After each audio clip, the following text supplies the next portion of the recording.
इथली ती माईन आहे, इथली इतका तिला डिमांड आहे, जगात डिमांड आहे, देशात डिमांड आहे।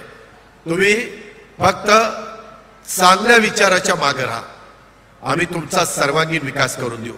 तुमच्या आरोग्याचे प्रश्न असतील, आता परवा पण मी टीव्हीला बघितलं, काल का परवाच दोघा जण आई वडील त्यांच्या मुलांना घेऊन येत होते आणि त्यांचा मृत्यू झाला। मी त्याच्या खोलात गेलो, मला सांगितलं की दादा त्या दोघांना मलेरिया झाला होता।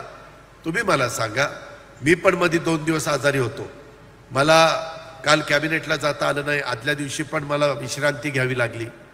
शेवटी व्हायरल इन्फेक्शन मोठ्या प्रमाणावर चालू आहे।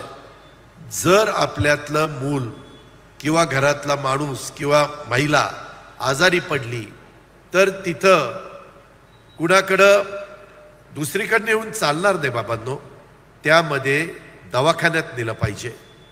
जे काही वेगवेगळे प्रकार करतात त्यांच्याकडे जाऊन काही उपयोग नाही आणि त्या मुलांना प्राण गमवावे लागले। आज सोन्यासारखी मुलं आपल्यातनं निघून गेली। असं करू नका। आम्ही आरोग्याची सेवा शेवटच्या माणसापर्यंत चांगली देण्याच्या करता 5 लाख रुपयाचा विमा प्रत्येक कुटुंबाचा उतरवलेला आहे। तुमच्या घरात कुणी आजारी पडलं तर त्या विम्यातनं तुम्हाला पैसे, सगळं औषध पाणी होईल ना, त्याच्यामध्ये इंजेक्शन असतील, गोळ्या असतील, जे काही असेल ते त्याच्यातनं केलं जाईल। तुम्ही काळजी का करताय?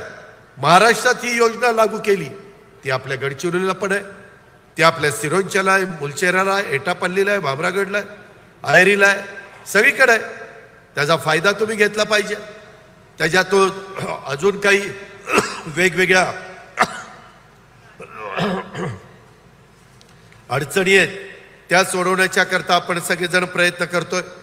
आज तर मला आठवत आहे, एकंदरीत एक निसर्गाचं संरक्षण संवर्धन करणारा हा माझा आदिवासी बांधव आहे। आज मी ज्यावेळेस आल्यानंतर मध्ये मला माझ्या मायमाऊलींनी, माझ्या भगिनींनी थांबवलं।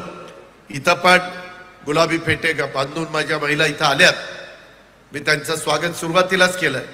मला पर्यावरणपूरक अशा राख्या त्यांनी आज बांधलेल्या आहेत। ह्याच्यात कुठलाही, त्याच्यात निसर्गाचं कुठली अडचण नाही।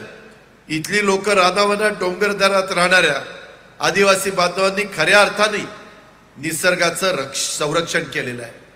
पर्यावरणपूरक राखी मला त्यांनी आज बांधल्या, त्यांनी संवर्धन केलेलं आहे। आदिवासी बांधवांच्या लोककला, लोकसंस्कृती, प्रथा, परंपरा निसर्ग पूजक आहेत। तेच आपल्या देशाचं समृद्ध सांस्कृतिक वैभव आहे।